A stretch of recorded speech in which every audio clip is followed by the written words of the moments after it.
Prabhuji, we are reading the Srimad Bhagavatam. We are on Canto 2, Chapter 9. Chapter 9 is answers by citing the Lord's version. And today we are on text 40.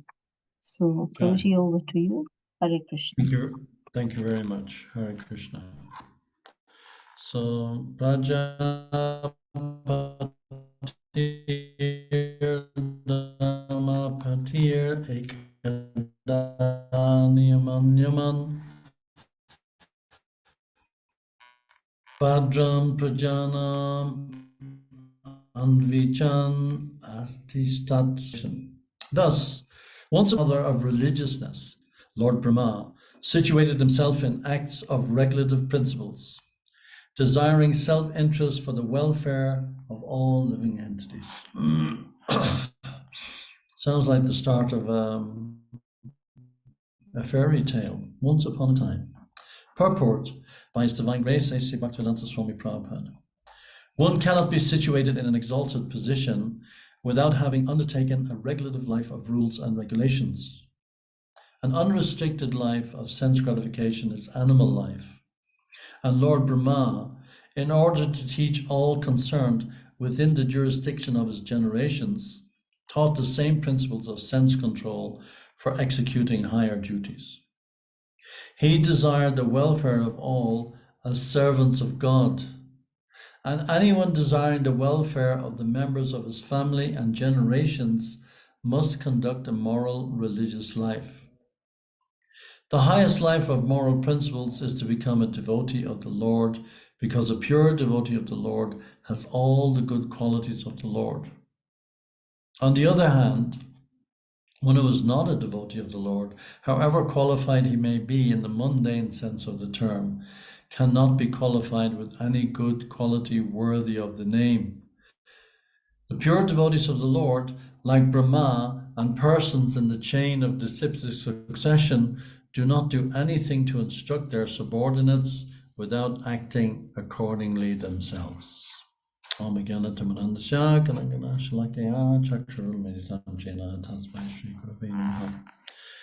Krishna says the same thing in Bhagavad Gita, doesn't he? That verse comes to mind. Yad yad charati shreshtas. Whatever the great man does, the common man will follow. So Prabhupada is pretty, as always, very direct, very bold in his statements.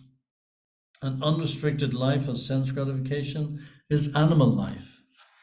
So practically speaking, we can see the way of society is going today, even compared to the time when I was growing up as a child, degradation is so obvious that there's practically nothing left of any moral principles. They're just completely and totally out the window from any perspective.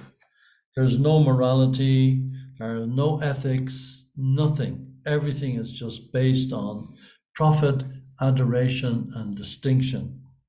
So Prabhupada is saying one cannot be situated in an exalted position without having undertaken a regulative life of rules and regulations. It's impossible. What to speak of an exalted position, even in a material sense? What to speak of making any attempt to go back home, back to Godhead? So there are no rules. And even within for the predominant Abrahamic religions, even they themselves, they don't follow their own rules. And this is the problem. So we have complete and total misguidance in society. And because the Abrahamic religions, they're the most prominent around the world, and they're the ones that most of the people of the planet follow, they're completely and totally misguided. They've no disciplic succession. They've no sampradaya. If we read the introduction to the Bhagavad Gita, we can see at least we have a list of 30-odd prominent acharyas that Prabhupada has listed at the end of the introduction, giving the indication that there's a sampradaya. There may be hundreds of years between of gaps, or in some cases even thousands of years, between the gaps between one acharya and the next, which goes to show, and this is a point that we in ISKCON we tend to miss also. Our line is a shiksha line. Our line is not a diksha line. Of course, we place so much emphasis on diksha, and we have quite a few. What would we term them? I don't want to be disrespectful. Super gurus in ISKCON. This is not the way that it was done in the disciple succession. We have huge gaps between the acharyas that I mentioned in the introduction of the Bhagavad Gita. Our line is a shiksha line. We follow on the Vani. The most important legacy that Srila Prabhupada left us is his Vani. Yes, he initiated so many devotees, and we were very fortunate to have the benefit of their guidance, their association, their instruction, their classes, their books in so many ways. But our line is a shiksha line, and we cannot forget that.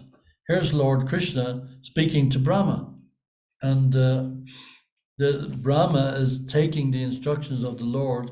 We've just completed the Chatur Shloka. He's taking the instructions of the Lord to heart.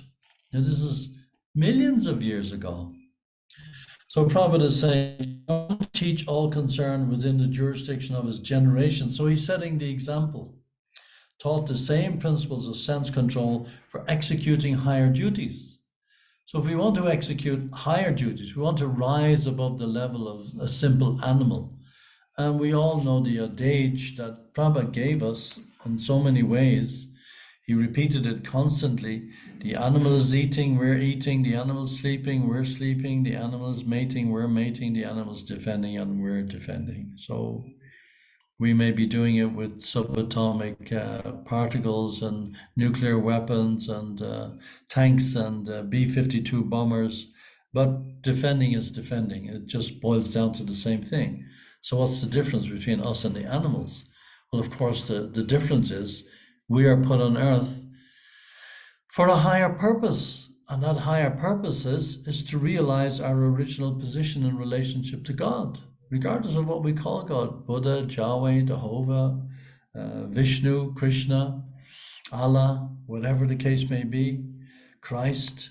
It really doesn't make any difference. The name that we use, as I keep telling my African friends, the name is not really important. You can say Nyasai, you can say Ngai, you can say Mungu, whatever the case may be. But according to your social convention, your tradition, your language, the name may change, but the chanting of the name of the Lord, that's the overriding principle by which we must all abide if we want to get out of this cesspool of this material existence. So Prabhupada is saying here, anyone desiring the welfare of the members of his family and generations must conduct a moral religious life. So what did Lord Nrsingadev say to Prahlad Maharaj? When Prahlad Maharaj was given the benediction by Lord Nrsingadev, ask for anything you want.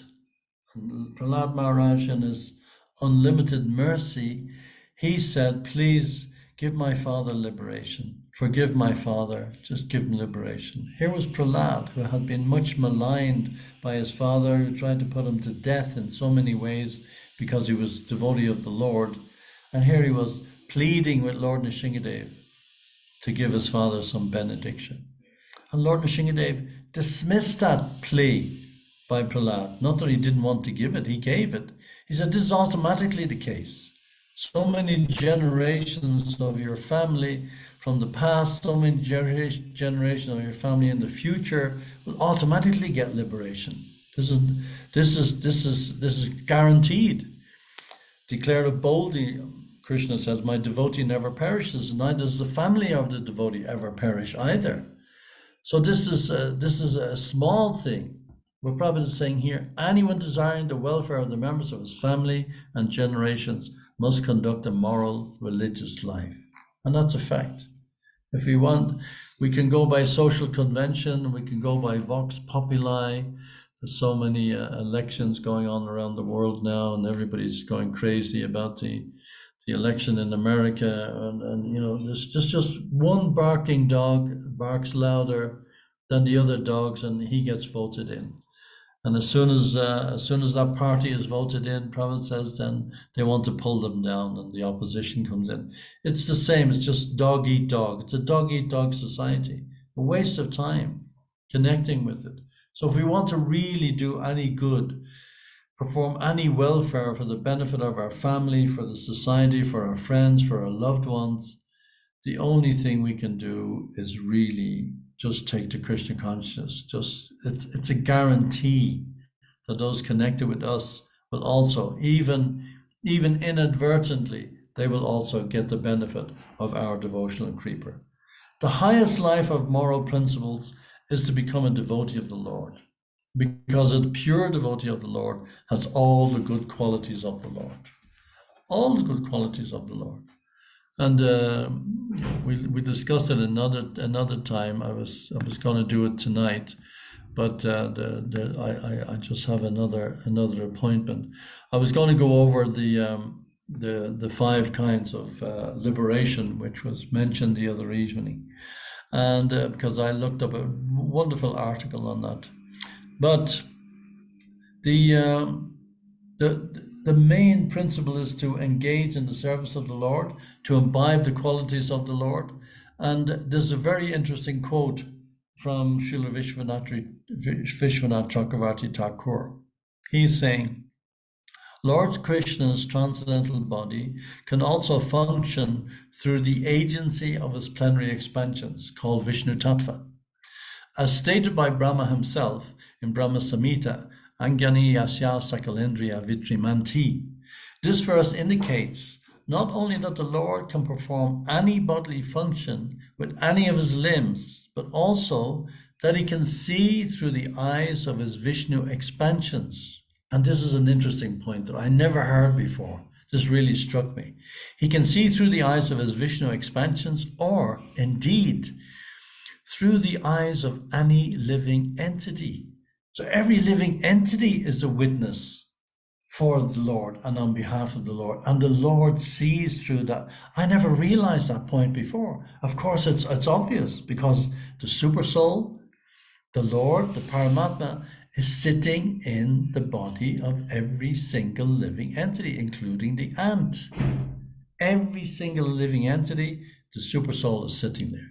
Similarly, he can hear through the ears of any Vishnu or Jiva expansion. That's quite incredible.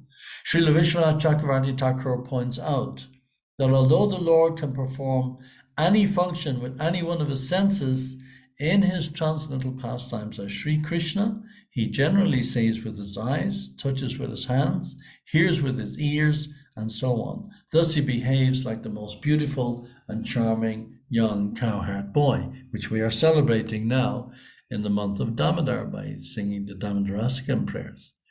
But that was a really nice point that I just wanted. It's a little bit out of the context of the purport, but I thought that was amazing point, that the Lord sees through the eyes of every single living entity and hears through the ears. I mean, that's quite incredible. So Prabhupada is saying here in the purport, this is the main point I wanted to bring on tonight's class, that to be the highest life of moral principles to become a devotee of the Lord, because a pure devotee of the Lord has all the good qualities of the Lord. So now this brings us to the point of what are the qualities of a devotee? And these are something, we discuss it here and there, and we mention it occasionally, but the qualities of a devotee are something that we all have to aspire for. And these are listed by Lord Chaitanya Mahaprabhu. I'll list them and give a brief explanation, very, very brief, I promise, of the qualities.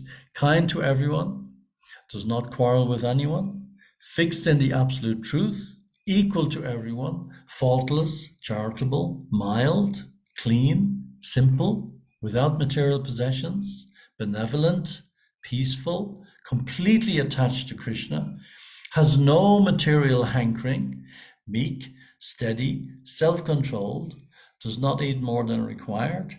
This is a nice one. Sane, respectful, humble, grave, compassionate, friendly, poetic, silent, and expert.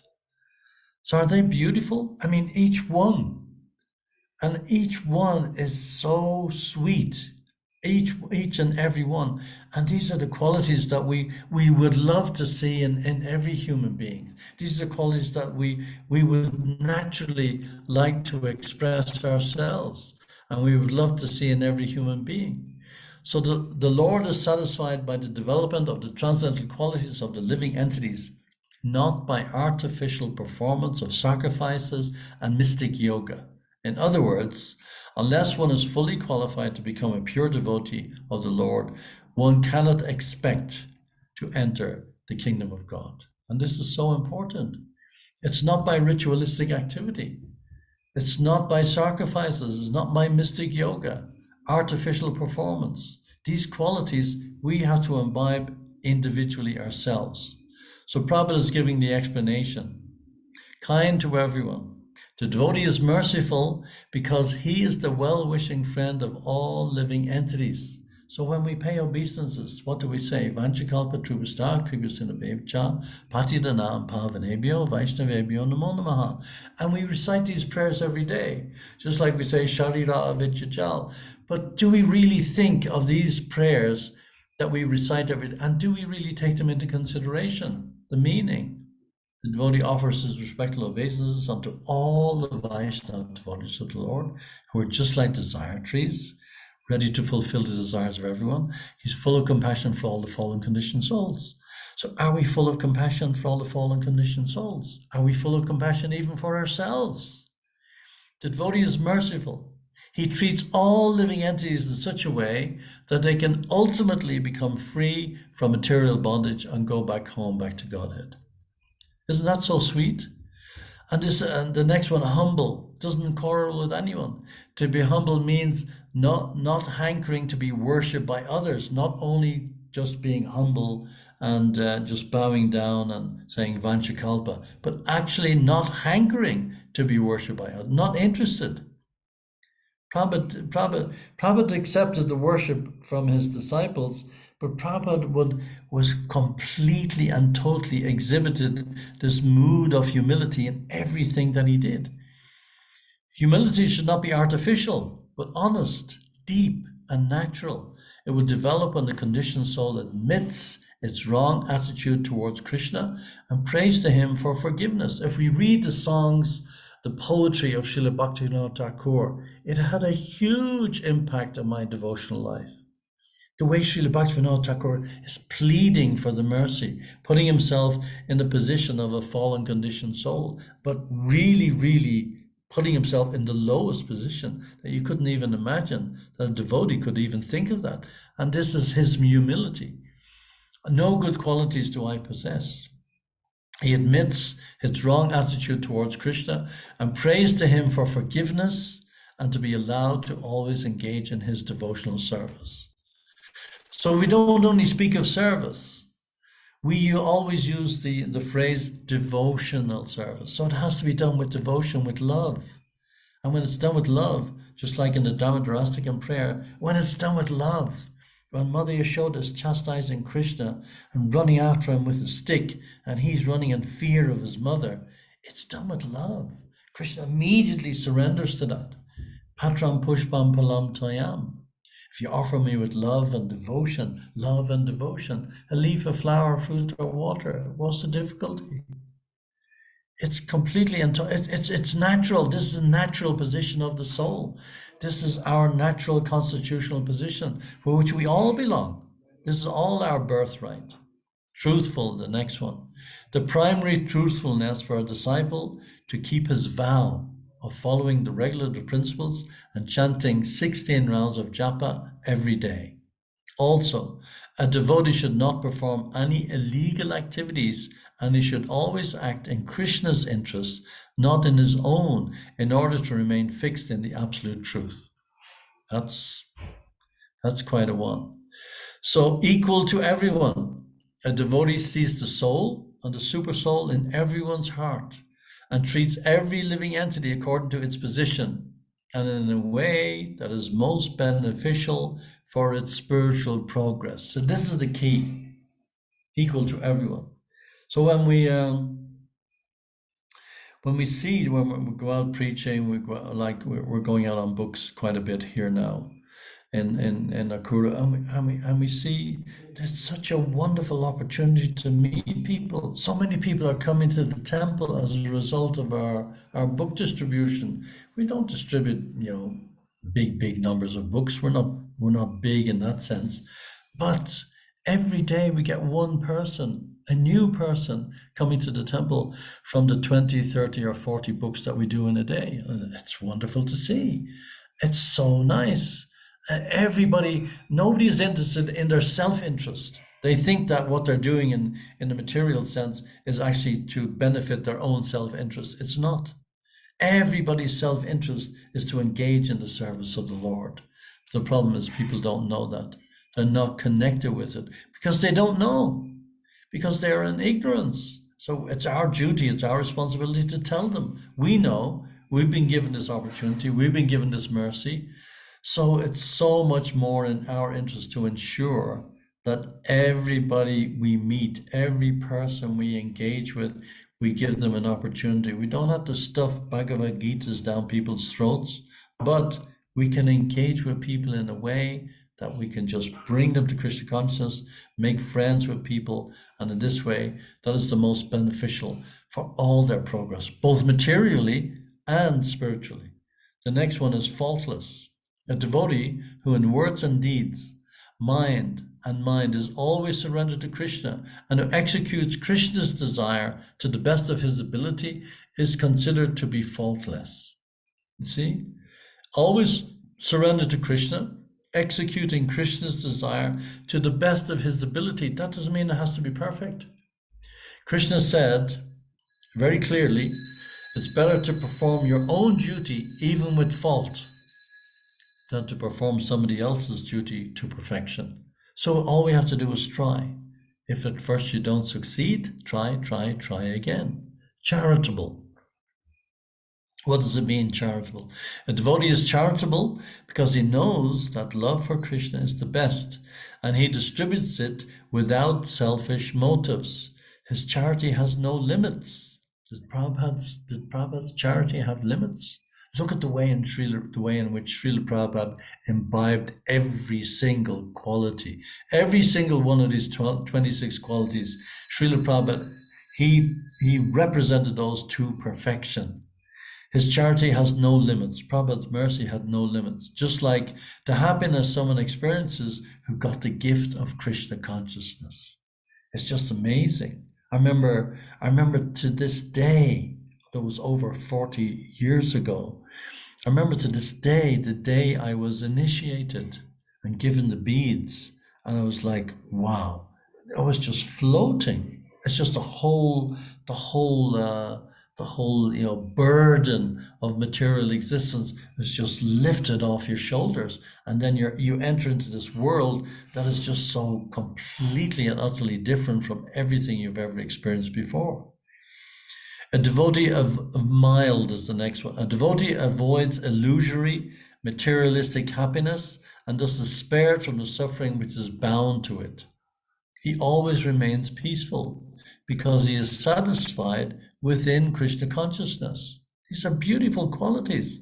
And then Lord Brahma, he's exhibiting these qualities. So Prabhupada is saying, because a pure devotee of the Lord has all good qualities of the Lord, then he becomes the devotee because he just wants to imbibe these qualities. Clean, pure. The Krishna conscious movement is meant for purifying the world in a revolutionary way by hygienic external principles as well as by chanting the Hare Krishna Maha Mantra, which purifies the heart. you know, from the Western perspective, I can only speak for myself. But when I joined, I wasn't into this idea, washing your hands to do this and washing your hands to do that, and how you take bath and how you use the toilet and all this. I mean, I had to learn all these things. So the external cleanliness was one thing. That was revolutionary in itself. And Prabhupada is saying here is meant for purifying the world in a revolutionary way, just by cleanliness. Prabhupada is describing it as revolutionary. Prabhupada started this movement to create a revolution in the minds of the conditioned souls, completely turn everything upside down. I listened to a lecture of Srila Prabhupada this morning when I was taking shower, and Prabhupada was saying, we're here to turn the whole educational system on its head and just to throw it out and create a revolution in the minds of the conditioned soul. He said that in that record, that famous record, when he was describing the glories of chanting the holy name. Simple. What is simple? Without material possession. The highest realization is to see everything as Krishna's property. The sincere devotee is not only satisfied to see everything as Krishna's property, but also to engage everything in a proper way in Krishna's service. Again, Prabhupada was so expert at this. Everything he touched, everything he saw, everything he did was just Krishna, Krishna, Krishna, Krishna. And he's immediately engaged in the service of Krishna. No matter how remote it appeared to be, Prabhupada will engage in the service of Krishna. Benevolent. Since Krishna consciousness affects the heart of every living entity, the welfare work of a devotee is not restricted to a specific race, species, etc., but for the benefit of all living entities. And this is a fact. Not restricted to a specific race or species. That's a very... Lord Chaitanya, what was he doing when he went through the forest on his way to Vrindavan? He got the lions, he got the tigers, he got the elephants, he got all the living entities in the forest, even the trees were chanting the holy names of the Lord. So the effect of the holy name, this is paramount.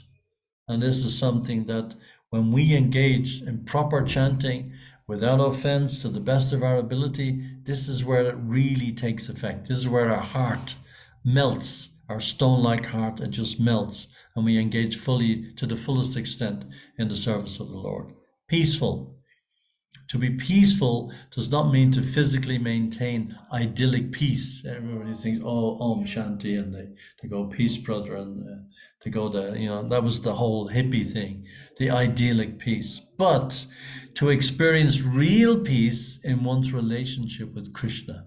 Only someone who has realized that there is nothing beyond Krishna can achieve real peace and fearlessness. And isn't this a fact? This is totally a fact. We think, even as devotees, we still think, well, to some extent, yes, Krishna is the Ishvara Paramakara, but, I can control this and I can do this and I can... Forget it. Just forget it. We can do absolutely nothing without the sanction of the Lord. Not a single blade of grass is moving without the sanction of Krishna. So if we really want peace, then we just completely and totally realize there's nothing beyond Krishna. And that is real peace and fearlessness. Abai Charanandavinda. Completely fearless. This is Prabhupada's name. Fearless. And why? He was fearless, without a single doubt. Completely attached to Krishna.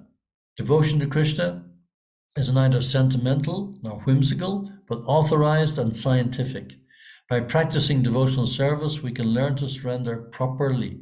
Complete surrender to Krishna is the goal of every devotee because he wants to become free from material desires in order to serve Krishna more and more. Complete surrender to Krishna is the most important of all qualities to be developed. Myself personally, every Gaur Purnim, practically since I joined, but certainly in the last 15, 20 years, every Gaur Purnim, I examine myself, not always honestly, but I examine myself to the best of my ability and I compare how far have I come in terms of imbibing these qualities in the last year. And then each year I can see a little bit of progress. Sometimes I see a little bit of regression. And then I can pick myself up and say, well, I certainly failed on that one, or that one I made a little bit of progress. It's a good way of measuring yourself And you need something to measure yourself by.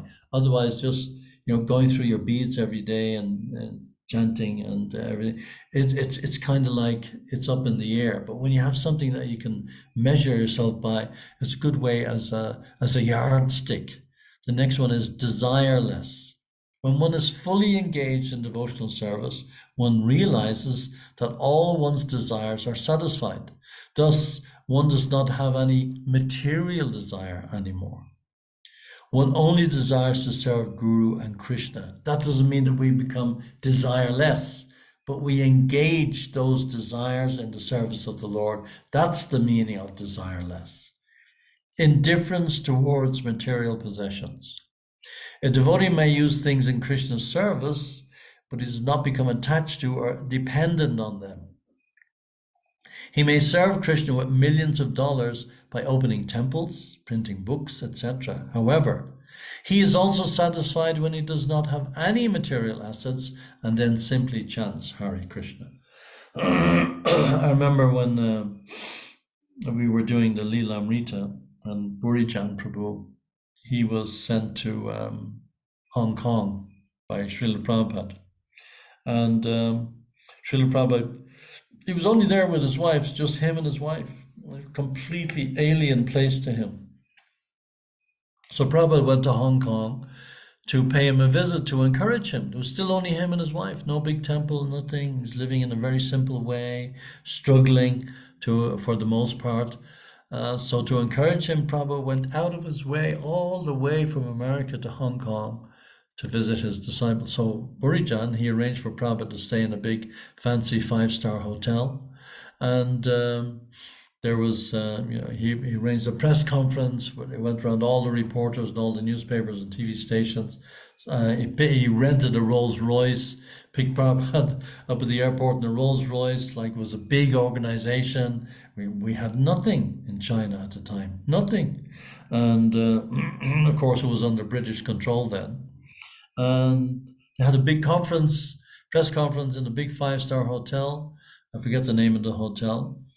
And of course, the reporters, they saw Prabhupada arriving in the Rolls Royce, chauffeur-driven car, fans and cameras and everything like that to greet Prabhupada, and garlands and flowers and the whole razzmatazz. So one of the reporters said to Prabhupada, well, your life is supposed to be one of simplicity and renunciation and indifference towards material possessions. He was quoting like that. He must have done some research on the 26 qualities. But yet we see that you're living here in the suite, in a big hotel in Hong Kong. You were driven in a Rolls Royce car and so on and so forth. Prabhupada said, yeah, we don't need these things. We have no need for these things. We can use these things in the service of Krishna, but me personally, I have no need for these things. We could have, gone into the forest, and we could have, held a conference in the park somewhere in the forest under a tree. How many of you would have come? So Prabhupada said, so Prabhupada just threw it back at them. So the devotee is indifferent, but whatever is given to the devotee, he uses it in the service of the Lord. This is the ideal situation, no matter what it is. The next quality is steady, fixed. The realizations of a devotee should be so profound, so deep, that his dedication to his spiritual master and Krishna cannot be influenced anymore by various temptations, sufferings, or opposing philosophies. So this is the thing. We're going to be challenged. We're always going to be challenged. This happens all the time, especially if you go out and you're distributing books. You're definitely going to get a challenge, especially from the Abrahamic religions. They're very, very keen to challenge us. So devotee is not influenced by this. And devotee should know his own philosophy so as we can stand up and defend what it is we're purporting to represent. The next one, self-controlled. There are 6 bad qualities, namely lust, anger, greed, illusion, madness, and envy. A pure devotee controls these bad qualities by engaging in Krishna's service. These qualities cannot be left behind in an artificial way. They can be easily counteracted with transcendental knowledge and transcendental taste arising from one's devotional service. This is a key.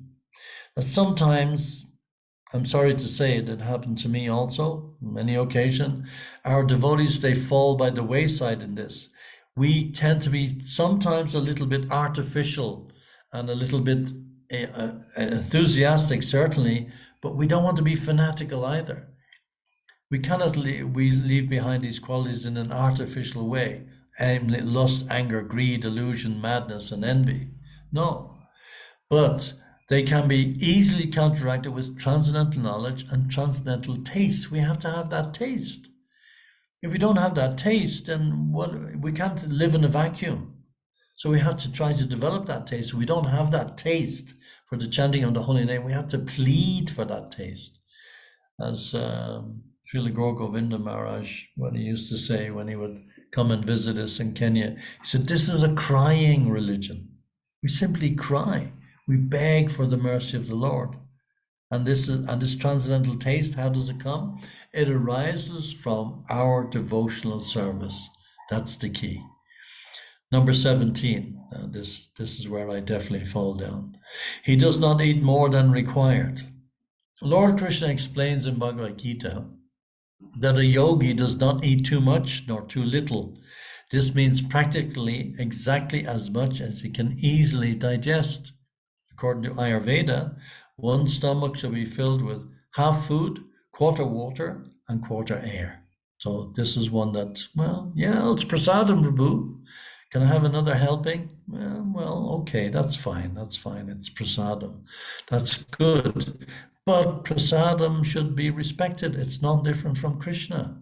You can't use it again simply to satisfy the senses. Of course, for the devotee, the only thing he has in terms of satisfying his senses is, for the most part, prasadam. So, but at the same time, prasadam, if you see the little video clips or little photographs that we see of Prabhupada taking prasadam, Prabhupada was very grave. You could see the mood of Prabhupada when he was taking prasadam was always, he's engaging in the service of the Lord. He's focused. This is non-different from Krishna. Number 18, a devotee is never intoxicated, sane. A devotee is never intoxicated by material enjoyment. He reduces his requirements to a minimum and offers his whole life to Krishna. In this way, he is completely balanced. 19, respectful. A devotee offers respect to others without expecting anything in return.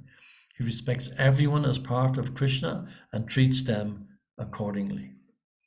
So, this is a difficult one to do. Because ultimately, when we're engaging in devotional service, we engage with that in that devotional service, and there is some small of notion in the back of our minds, yes, I'm going to get something back. And that's okay. That is okay. But the real deal is just engage in devotional service. Boom. Let it go. Just give and give and give and give without any expectation of any return or any reward. That is the highest principle. And that is somewhere where we need to work on, and where I certainly need to work on, where we engage. We like to get a little bit of praise, that's okay. We like to get a little bit of respect, that's okay. But then the more we just give without any expectation of reward, that is the highest principle. A devotee offers respect to others without expecting anything in return.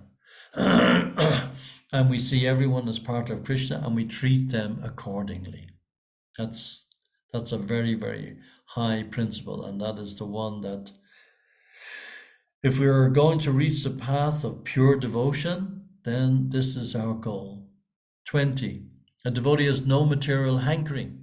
A devotee is not attracted by material possessions, which helps us to gain a prestigious position. He sees everything attractive in this world as a reflection of Krishna, the all-attractive cause of all causes. 21. A devotee is grave. Although we lead a happy life in Krishna consciousness, We are always conscious that the material existence can be finished at any time and that the way back home, back to Godhead, is not cheap. To be grave means that the devotee is constantly thinking of Krishna and the ultimate goal of life. Next one, 22, compassionate. The essence of compassion, what is the essence of compassion? Is the distribution of transcendental knowledge. The basis of it are Srila Prabhupada's books, and the force behind it is our purity. 23, friendly. A devotee is friendly because he leads everyone to Krishna, who is the best friend of all living entities. 24, poetic. This was Prabhupada. A devotee is even poetic, even if he is not literally active, because he is able to connect everything with Krishna's transcendental nature. Silent. Silence means that one only speaks about Krishna and not about material topics. It doesn't mean that you do Mauna Vrat and you don't say anything, as some yogis and impersonalists are prone to do. They go into this, they take this vow of silence. A real vow of silence means you only speak on topics connected with Krishna. You only chant the holy names of the Lord. That is real Mauna Vrat. That is real silence. And last but not least, number 26, he's expert. The essence of the expertise of a devotee is that he can do anything for Krishna. The best expertise is what? To surrender to Krishna. And Srila Prabhupada exhibits all of these super excellent qualities of a devotee. He is the Acharya, the one who teaches by example and is exemplary in showing us how to develop the qualities in order to benefit all the living beings and to serve Krishna. What more could we ask for? And we have it right there at our fingertips. All of Prabhupada's books, these wonderful verses, these wonderful purports. Lord Brahma is saying, Prabhupada is saying, on the other hand, if one who doesn't take on these principles, on the other hand, one who is not a devotee of the Lord, however qualified he may be in the mundane sense of the term, cannot be qualified with any good quality worthy of the name. The pure devotees of the Lord, like Brahma, and persons in the chain of disciplic succession, do not do anything to instruct their subordinates without acting accordingly themselves. So if we want to preach, we want to engage in devotional service, we want to convince others of the benefits of Krishna consciousness, we should imbibe these qualities to the best extent of our ability and put them into practice in the best way we can, however falteringly. It doesn't matter.